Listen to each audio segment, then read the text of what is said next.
시청자 여러분 안녕하십니까? 2026년 3월 28일 배승희의 뉴스 배송 시작합니다. 제가 이거 방송하고 나서요. 경찰한테 굉장히 오랫동안 조사를 받았는데요. 다름 아닌 바로 애지중지 현지 김현지, 이재명과 현지의 관계는 무엇인가? 이거 이야기했다가 경찰한테 끌려가가지고 조사를 받았습니다. 이 정권의 아킬레스건이 김현지가 아닐까 싶은데요. 이 김현지와 관련해서 또 다른 뉴스가 나왔습니다. 지금 법사위에서는 무엇을 하려고 합니까? 민주당이요. 이재명의 공소 취소, 그러니까 대장동, 위례, 쌍방울 이런 관련된 사건들 전부 이재명의 공소 취소를 하기 위해서 바로 국정조사를 실시하려고 하고 있죠. 재판 중인 사건, 그리고 재판에 영향을 미치는 사건에 대해서는 국정조사를 하지 말라고 하는 이 법을 어겨가면서도 끝까지 국정조사를 하려고 합니다. 윤석열 검찰이 조작 기소를 해서 이재명이 조작된 기소로 재판을 받고 있다. 이런 이유로 계속해서 민주당이 밀어붙여서 하고 있는데 여기서 국민의힘이요. 반격의 카드를 내놨습니다. 제가 말씀드렸던 김현지에 대한 건데요. 곽규택 의원이 김현지 부속실장을 증인으로 불러야 된다. 이렇게 주장을 했습니다. 그래서 무슨 증인으로 불러야 되지 하고 보니까요. 바로 성남 시절부터 이재명이 설계했다고 자랑하는 대장동 사건, 이 대장동 사건을 다 함께 설계한 사람이 바로 김현지 아니냐? 그러면 이재명이 뭐가 억울한지, 뭐가 조작됐는지 제일 잘 아는 사람은 누구냐? 바로 김현지 아니겠느냐? 조작했다고 검사를 부르는 것보다 조작을 당했다고 하는 김현지를 부르는 것이 더 합리적인 거 아니냐 하면서 반격의 카드를 내밀었습니다. 이런 건 잘했다고 해야 되겠죠. 자, 그러니까 이 민주당에서 되지도 않는 말을 했습니다. 뭐라고 했느냐? 그것은 정치 공세다. 정치 공세요? 정치 공세는 지금 누가 하고 있는 거죠? 민주당과 이재명이 하고 있는 거 아닙니까? 그러면서 국정조사를 방해하려는 시도다. 아니 이게 왜 국정조사를 방해하는 시도입니까? 검사들 백날 불러봤자 자신들이 사실은 조작 기소했습니다. 아이고 잘못했습니다. 이렇게 하겠습니까? 조작을 당했다고 하는 당사자가 나와야 이것은 조작입니다 라고 할 거 아닙니까? 그러니까 너무나도 현명한 증인 신청이었는데 이것을 민주당은 절대로 받아들이지 못하겠다고 하고 있습니다. 그것은 김현지가 아킬레스건이 아닌가. 그래서 실제로 작년 국감 때도 국회 증인으로 나와야 되는데 그것을 나오지 않기 위해서 어떻게 했습니까? 총무비서관에서 제1부속실장으로 자리를 옮겼죠. 이것과 관련해서 이재명이 도대체 왜 현지를 감싸느냐? 도저히 이해가 안 된다. 현지냐 아니면 김혜경이냐 김혜경이냐 현지냐 이런 얘기 할 수밖에 없는 거죠. 그래서 오히려 저는 보면요.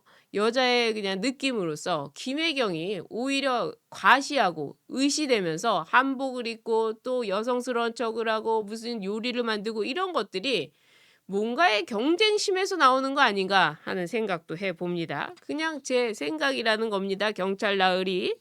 그래서 지금 민주당 내에서 김현지를 또 보호하자 이렇게 지금 나오면서 여야가 다툼을 하고 있습니다.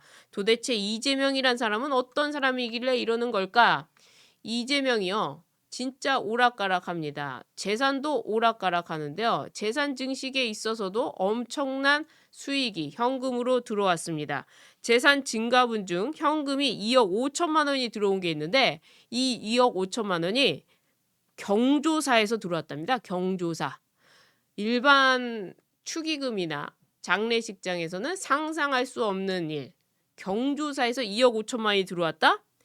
이재명이 취임 열흘 뒤인 지난해 6월 14일 장남 결혼식을 열었죠. 비공개라고 하면서 뭐 자신들과 가까운 사람만 불렀다고 했는데 그때 그 일대가 난리가 났었죠. 주차 대란부터 시작해서 난리가 났었는데 이 2억 5천만 원 우리 법에는요. 축의금을 5만 원 이상 낼 수가 없습니다. 청탁금지법상 공직자 축의금은 5만 원으로 제한되어 있습니다. 그럼 5만 원을 2억 5천만 원으로 모으려면 몇 명이 왔어야 되는 걸까요? 무려 5천 명이나 참석을 해야 된다는 겁니다. 비공개로 하면서 대통령 내외와 가족, 친지들이 참여하는 가족 행사로 열릴 것이다 했는데 가족이 무려 흩어져 있던 가족이 다 모였나요? 5천 명이나 모였다는 말입니까? 그리고 축의금 계좌가 찍힌 축의금의 계좌번호가 찍힌 그 청첩장이 돌았다는 얘기도 있는데 누가 얼마를 냈을지 정말 가늠이 안 되는 상황입니다. 이렇게 이재명은 돈을 한몫 챙겼다. 이렇게 평가할 수 있겠죠. 최민희나 이재명이나 다를 게 뭐가 있습니까? 그리고 또 하나 저작권료인데요. 이재명이 쓴 책 결국 국민이 합니다라는 책인데 이 책의 저작권으로 얼마를 벌었는지 아십니까? 무려 15억 6,060만 원을 벌었답니다. 이거는요. 그냥 작가로 먹고 살아도 될 정도의 베스트셀러감입니다. 세상에 어느 작가가 이 정도로 돈을 벌까요? 이재명이 이렇게 책으로 돈을 벌었다는 거, 인쇄 수입이 15억이 넘는다는 거, 이거는 뭔가 의심할 수 있는 구석이 있다는 거죠. 그래서요, 박수영 의원은 이런 얘기를 합니다. 이게 통상 156만 권이나 팔린 셈인데 156만 권을 과연 국민 누가 샀느냐? 이걸 보면은 이 계약 조건이나 뭔가가 의심이 된다. 그래서 출판사와 어떤 계약을 맺었는지 책이 얼마나 팔렸는지 낱낱이 공개해야 된다. 이렇게 이재명에 대해서 공격을 했습니다. 그러니까 이재명이요. 자기의 주택뿐만 아니라 현금도 이렇게 늘어나고 있는데 대통령이란 작자가 돈에 눈이 멀어서 이렇게 결혼식도 아들 결혼식도 대통령 취임 이후에 하고 책도 팔고 이런 한심한 작자가 대통령이라는 게 얼마나 이 나라에 나쁜 일입니까? 이 나라의 국운이 이렇게 무너지는 겁니까? 그런데다가 국민들한테는 아예 먹고 살지도 못하게 쥐어짜고 있지 않습니까? 4월이나 5월이 되면 경제가 악화돼서 이재명의 위기설이 나오고 있는데 이재명의 위기설을 막기 위해서 석유공장, 정유회사를 악마화하고 다주택자를 악마화하고 그리고 전기 많이 쓰는 사람 악마화하고 이런 식으로 지금 국민을 갈라치게 하면서 내 책임은 아무것도 없다. 정책을 잘못한 내 책임이 아니라 바로 국민들 네 책임이다. 지금 이렇게 나오고 있는데 이런 이재명의 대여투쟁 해야 되지 않겠습니까, 여러분? 그래서 제가 여러분들께 이 뉴스를 전해드리는 거죠. 자, 그러면서 이재명이 세금으로는 집값을 잡지 않겠다. 이 말을 했습니다. 언제 했느냐? 대선 때도 했고요. 그리고 1월 신년 기자회견에서도 세금으로 집값을 잡는 것은 안 하겠다. 그렇게 세금으로 집값 잡겠다고 안 한다고 하니까 진짜로 안 하는 줄 알았느냐? 자, 이렇게 나올 수밖에 없죠. 이재명의 리스크는 뭡니까? 바로 신뢰 리스크죠. 이재명이 하는 말은 전부 거짓말이다. 뭐 이렇게 말해도 과언이 아니죠. 왜? 박근혜 대통령 존경한다고 하니까 진짜 존경하는 줄 알았느냐? 이 리스크가 이재명한테는 늘 따라붙지 않습니까? 그러니까 세금으로 집값 잡지 않겠다고 하니까 진짜로 세금 안 올릴 줄 알았니? 뭐 이런 거죠. 지금 그래서 보유세를 올리겠다고 하면서 세금으로 집값을 잡겠다고 합니다.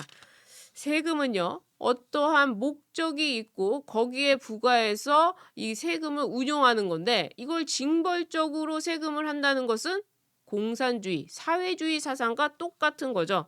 코로나에서 이 문재인이 월 평균 20조 8천억 원씩 돈을 풀었는데 이재명은 지금 이것보다도 더 많은 돈을 풀고 있습니다. 이번에도 추경 25조 뭐 26조 나오고 있지 않습니까? 이런 식으로 돈을 풀면서 물가를 잡겠다고 하는 거. 물가를 잡겠다고 하니까 진짜 물가를 잡는 줄 알았느냐? 뭐 이렇게밖에 나올 수 없는 이재명. 도대체 이해가 안 되는데 많은 사람들이 이런 얘기를 하시더라고요.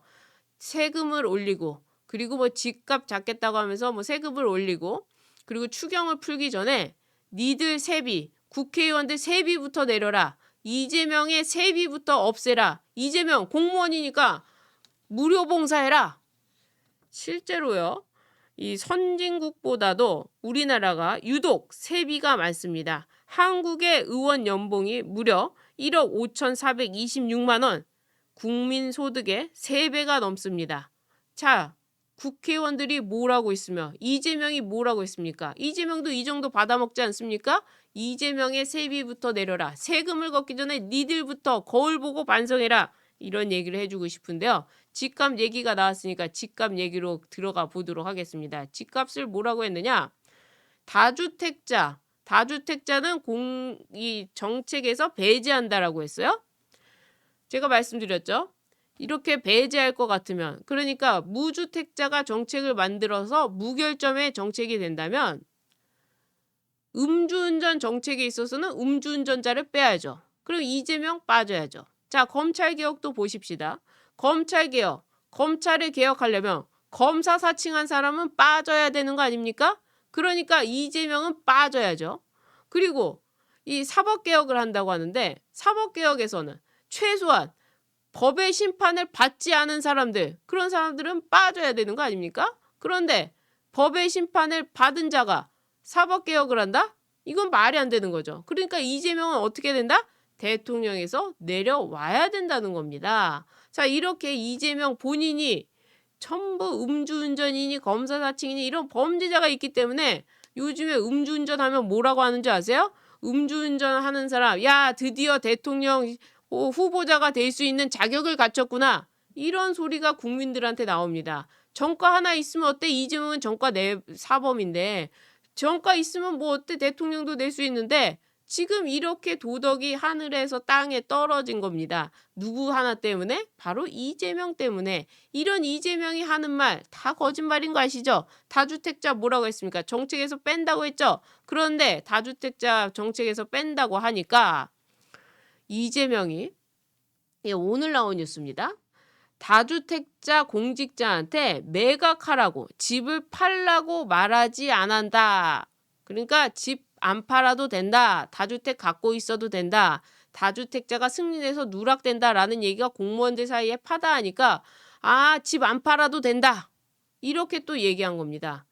국민들한테는 시한을 정해서 집 팔라고 하지 않았습니까? 그리고 세금 올리겠다, 세금 매기겠다 하면서 물건 내놓으라고 그렇게 압박하지 않았습니까?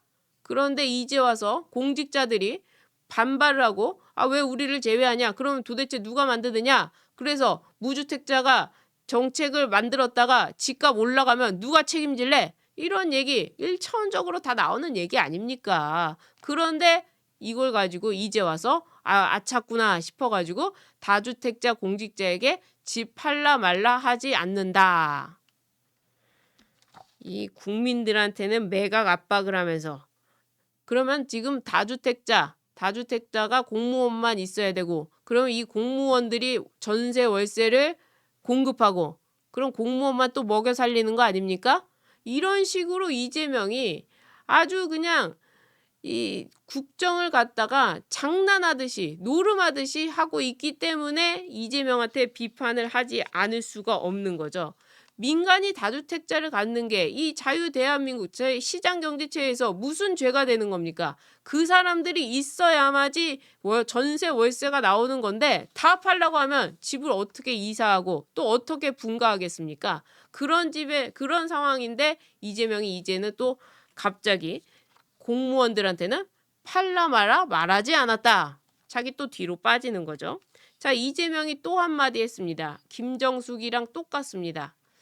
이번에 어제 서해 수호의 날이 있었습니다. 여기에서 뭐 영웅을 또 빼가지고 논란이 되고 있죠. 지금 통일부는 완전 북한한테 갖다 바치고 있습니다.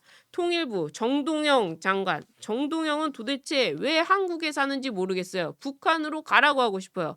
정동영이 지난 25일 공직자로서는 최초로 공식 외부 회사에서 북한의 공식 구호인 조선민주주의 인민공화국이라는 호명을 불렀습니다. 이 정도 되면요. 그 집 여기 있는 거 다 팔고 북한으로 가세요, 정동영 씨. 여기서 인생 마무리하면 뭐합니까? 그렇게 좋은 북한으로 가시죠.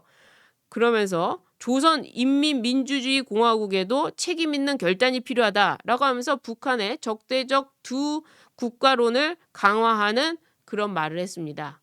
충성! 조선인민민주주의공화국 이겁니까? 공산! 뭐 이겁니까? 정동영이 이런 얘기를 하고요. 또 하나.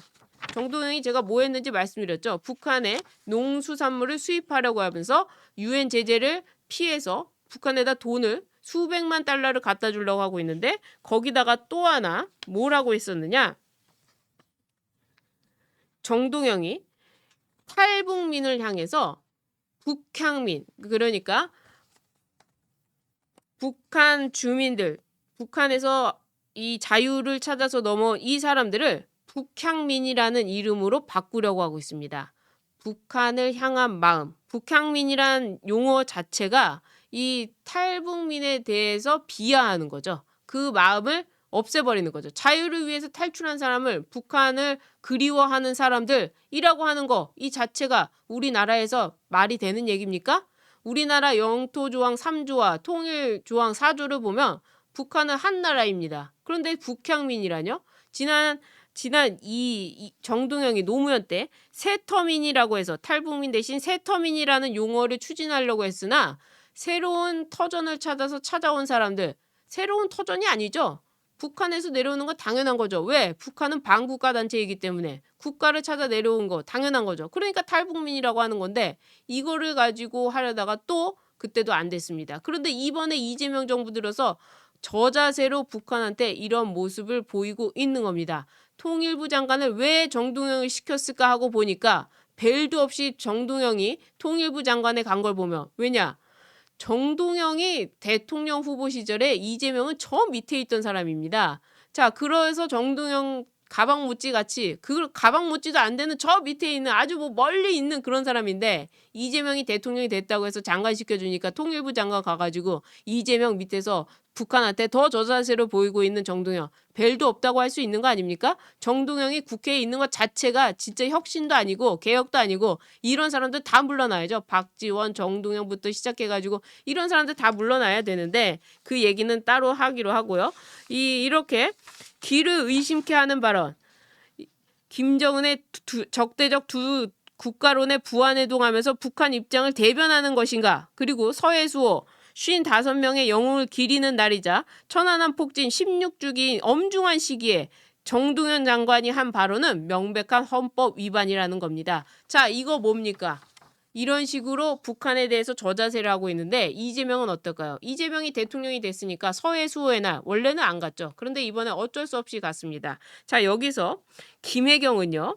희생자 앞에서 묘역을 하고 헌화하면서 서정호 하사의 어머니 김호목 씨에게 이런 일이 생기지 않는 게 제일 중요하다면서 눈물을 흘리며 위로했다고 하는데요. 더 중요한 거. 그날 민강기 여러분 다 아시죠? 민평기 상사의 어머니와 그리고 형 민광기 씨가 이재명을 향해 달려와서 이재명한테 이렇게 얘기를 했답니다. 북한한테 사과를 받도록 노력해달라라고 하니까 이재명이 뭐라고 했느냐? 여기서 김정숙이 나오는 거죠. 우리가 사과를 하란다고 해서 북한이 사과를 하겠습니까? 사과하라고 하면 뭐 북한이 사과합니까? 왜 그런 말도 안 되는 얘기를 저한테 하세요? 이런 식으로 지금 이야기를 했다는 겁니다. 서해는 어떤 곳입니까? 우리 장병들이 목숨을 바쳐가면서 지켜온 곳입니다. 거기에 희생자 어머니가 달려와서 북한한테 제발 사과하라 이렇게 말하는 거 너무나도 당연한 것이고, 그리고 만약에 미국에서는 이런 일이 발생했을 때 최고의 대우를 해줍니다. 군인들을 이렇게 놔두지 않습니다. 그리고 여기에 음모론을 제기하는 사람은 완전히 속된 말로 미엑스로 취급합니다. 그런데 지금 대한민국에서는 민주당이란 작자들이 천안함에 대해서 음모론을 지금까지도 지속적으로 제기해왔고 이재명도 특별한 입장을 내지 않았으며 이제 와서는 사과하라고 했다고 사과합니까? 라고 하면서 저자세를 보이고 있습니다. 이것은요. 국가 존재 이유를 망각하는 겁니다. 피해자에게 보일 수 있는 최악의 태도를 보여주는 겁니다. 할 일을 포기한 자, 그동안에 국민 안전, 국민 생명 보호 하면서 박근혜 대통령을 세월호와 관련해서 욕하고 윤석열 대통령을 이태원과 관련해서 욕하고 했던 사람들이 할 말은 아니라는 거죠.